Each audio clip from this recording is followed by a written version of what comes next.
नमस्ते बच्चों, आज हम लोग प्रश्न संग्रह 42 के प्रश्न हल करेंगे। प्रश्न संग्रह 42 के जो प्रश्न है यह वृत्त पर आधारित सवाल है और वृत्त पर आधारित सवाल में 3 शब्द होते हैं, त्रिज्या, व्यास और परिधि।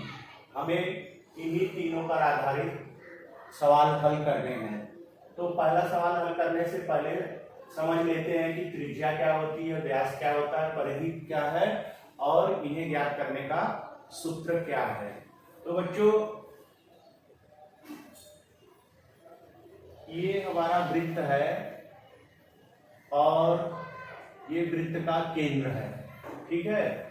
तो वृत्त के केंद्र से, वृत्त का ये जो केंद्र है, वृत्त के केंद्र से वृत्त की परिधि तक जो रेखा होती है उसे हम क्या कहते हैं, त्रिज्या। त्रिज्या को रेडियस अंग्रेजी में कहते हैं, तो इसको आर से दर्शाया जाता है। त्रिज्या माने आर। वृत्त के केंद्र से लेकर वृत्त की परिधि तक की दूरी को हम क्या कहते हैं, त्रिज्या। और वह रेखा जो केंद्र से होकर जाती है और वृत्त के 2 समान भाग करती है, वृत्त को 2 समान भाग में बांटने वाली रेखा जो वृत्त के केंद्र से होकर जाती है उसे हम क्या कहते हैं, व्यास। इंग्लिश में इसे डायमीटर कहते हैं और इसे डी अक्षर द्वारा दर्शाया जाता है। और जो वृत्त के कोर की लंबाई होती है, ये जो वृत्त का कोर है, इसे हम कहते हैं परिधि। परिधि यानी सरकमफरेंस, और इसे हम सी अक्षर द्वारा दिखाते हैं, ठीक है। तो बच्चों देखो, अब ये वृत्त का केंद्र है, तो वृत्त के केंद्र से असंख्य त्रिज्या की जा सकती हैं और त्रिज्या जो है व्यास की आधी होती है और व्यास त्रिज्या का दुगना होता है। मतलब देखो, ये त्रिज्या है ये और ये त्रिज्या है, ये दोनों मिला के क्या हो जाएगा, व्यास। तो व्यास बराबर क्या होता है, 2r। ये व्यास का सूत्र हो जाएगा, व्यास बराबर 2r, त्रिज्या का दुगना। और त्रिज्या क्या है, व्यास की आधी है, तो त्रिज्या का सूत्र क्या हो जाएगा, व्यास का आधा, d/2। और परिधि का क्या सूत्र बनेगा। तो देखो बच्चों, किसी भी वृत्त में परिधि और व्यास का अनुपात सदैव एक अचर संख्या होती है। अर्थात किसी भी त्रिज्या का वृत्त हो, चाहे छोटा हो चाहे बड़ा वृत्त हो, उसमें परिधि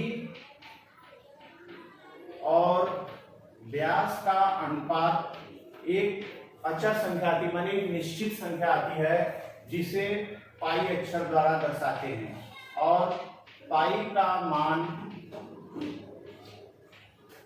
22/7 या 3.14 के आसपास होता है। तो चाहे वृत्त किसी भी आकार का हो, परिधि और व्यास का अनुपात सदैव क्या रहेगा, 22/7 या 3.14 के आसपास रहेगा, जिसे पाई अक्षर द्वारा दर्शाया जाता है। पाई या ग्रीक भाषा का शब्द है। तो परिधि को सी कहते हैं, व्यास को डी बराबर पाई। तो हमें परिधि का क्या सूत्र मिलेगा, सी बराबर पाई डी, ठीक है। ये परिधि का सूत्र हो गया, सी बराबर पाई डी, माने परिधि बराबर पाई गुणे डी। अच्छा, डी बराबर 2r होता है, व्यास जो है त्रिज्या का दुगना होता है, तो हम डी की जगह 2r लिख सकते हैं। तो परिधि का हमें एक दूसरा सूत्र मिल जाता है, सी बराबर 2 पाई r। तो जब व्यास दिया है तो ये सूत्र लगा के पाई डी लगा के परिधि ज्ञात कर लो, और त्रिज्या दिया है तो 2 पाई r लगा लो। तो ये हमें 3 सूत्र मिल गए, ठीक है बच्चों। पहला त्रिज्या का सूत्र है व्यास का आधा, और दूसरा है व्यास बराबर 2r, त्रिज्या का दुगना, और तीसरा सूत्र है ये परिधि बराबर पाई डी या 2 पाई r। इन्हीं 3 सूत्रों के आधार पे हम यह तालिका पूर्ण करेंगे, ठीक है बच्चों। तो पहले सवाल में त्रिज्या कितना दिया है, 7 सेमी। तो व्यास क्या होगा, यहाँ देख लो, व्यास बराबर 2r, व्यास त्रिज्या का दुगना है, तो हम लिख देंगे डी बराबर 2r। तो 2 गुणे r कितना दिया है 7, तो 2 सत्ते 14 सेंटीमीटर। तो व्यास कितना आ गया 14 सेंटीमीटर, हम तालिका में कर देंगे 14 सेंटीमीटर। अब हमें परिधि निकालनी है, तो परिधि का क्या सूत्र है? परिधि का यहाँ देखो, त्रिज्या भी मालूम है, व्यास भी मालूम है, तो हम कोई भी सूत्र अब लगा सकते हैं, चाहे पाई डी से ज्ञात करें या 2 पाई आर से, मान वही आएगा। तो हम c बराबर पाई डी लिखते हैं। पाई का मान 22/7 होता है, डी हमारा कितना है 14, 7 के पार्ट कट गया, 7 एक कम 7, 7 दूना 14, 22 दूनी 44 सेंटीमीटर। तो ये परिधि आ गई 44 सेंटीमीटर। ठीक है बच्चों, तो पहला सवाल हो गया। अब दूसरा देखो, दूसरे में व्यास दिया 28 सेंटीमीटर, तो हमको त्रिज्या ज्ञात करना है। तो त्रिज्या का क्या सूत्र है? r बराबर d/2, व्यास का आधा त्रिज्या होता है, तो r बराबर d/2। तो d कितना है 28, 28 का आधा क्या होगा बच्चों 14 सेंटीमीटर। तो त्रिज्या हमारी कितनी आ गई 14 सेंटीमीटर। ठीक है, अब परिधि ज्ञात कर लो। तो परिधि का सूत्र क्या है? c बराबर पाई डी, 22/7 गुणे डी कितना है बच्चों 28, 7 एक का 7, 7 चौक 28, 22 का गुणा 4 में कर दो, 4 दूनी 8, 4 दूनी 8, 88 सेंटीमीटर। ये हमारी परिधि आ गई। अब तीसरा सवाल देखो बच्चों, तीसरे सवाल में त्रिज्या और व्यास दोनों पूछा है, परिधि दिया हुआ है 616 सेंटीमीटर परिधि है। तो तीसरे सवाल में हम क्या करेंगे, परिधि दिया है तो परिधि का इस सूत्र लिखेंगे, परिधि बराबर c बराबर पाई डी। ठीक है, तो c की जगह हम क्या लिख देंगे 616, परिधि 616 दिया है, पाई की जगह 22/7 गुणे डी, इसलिए ये 7 का जो है तिर्यक गुणा हो जाएगा 616 गुणे 7/22 बराबर डी। ठीक है, अब हम इसको देखो 11 के पार्ट काट दो, 11 गुना 22, 11 से इसको काटो तो 11 × 5 = 55। ठीक है, 55 आ गया, और 11 से 5 गया 6, तो 66, 11 छक्का 66, मतलब 11 गुना 22 और 11 से 616 को काटे तो 56 आ गया। जो बच्चे ऐसे मौखिक नहीं काट पा रहे हैं तो भाग देकर करेंगे।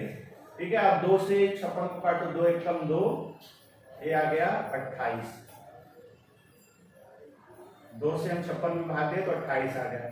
अब 28 का गुणा 7 में कर दो, 7 × 8 = 56, 5 7 दूनी 14, 5 19, 196।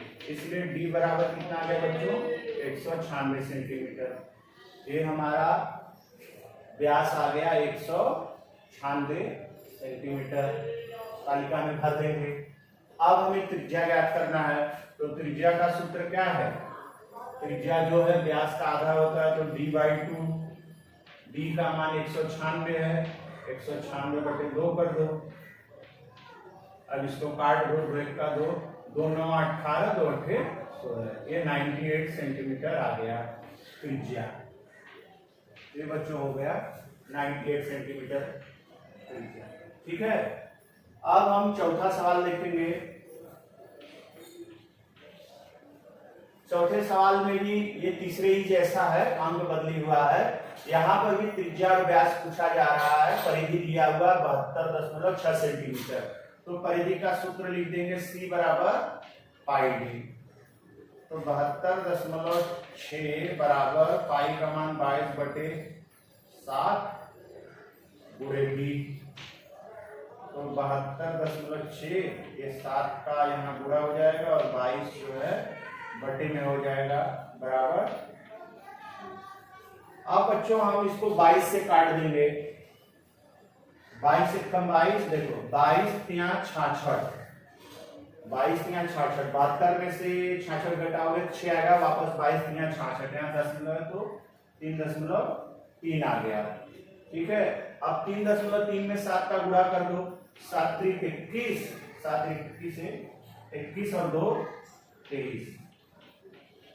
तो इसलिए d बराबर 23.1 सेंटीमीटर। यहाँ हमारा व्यास आ गया 23.1 सेंटीमीटर। जो बच्चे जैसे सीधा काट नहीं पा रहे हैं, 11 से भी काट सकते हो तो 2 बार में कटेगा, या 22 से भाग दे दो, और या तो मौखिक काट सकते हो, जैसे मैंने काटा 22 यहाँ 66, फिर 22 यहाँ 66, 23.3 आ गया।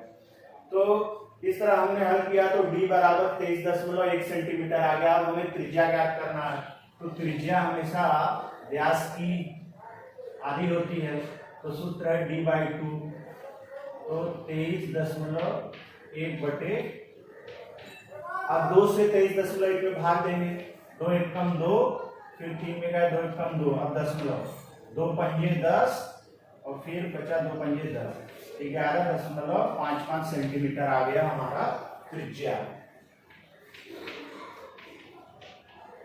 ठीक है बच्चों, तो ये देखो मैं करके दिखा देता हूँ कैसे आएगा, क्योंकि ये दशमलव का भाग है। 2 से देखो कैसे भाग देते हैं, 23.1 में 2 एकम 2, 2 में से 2 गया 3 उतारे, फिर 2 एकम 3 में से 2 गया 1, अब ये दशमलव वाला 1 उतारो, यहाँ दशमलव लगा दो, अब 2 पंजे 10, तो 1 बचा, अब यहाँ दशमलव लगा इसलिए हम ये 0 यहाँ बढ़ा के उतार लेंगे, फिर 2 पंजे 10, ये हो गया 10 में 10 का 0, तो 11.55 आ गया, ये हमारा त्रिज्या होगा।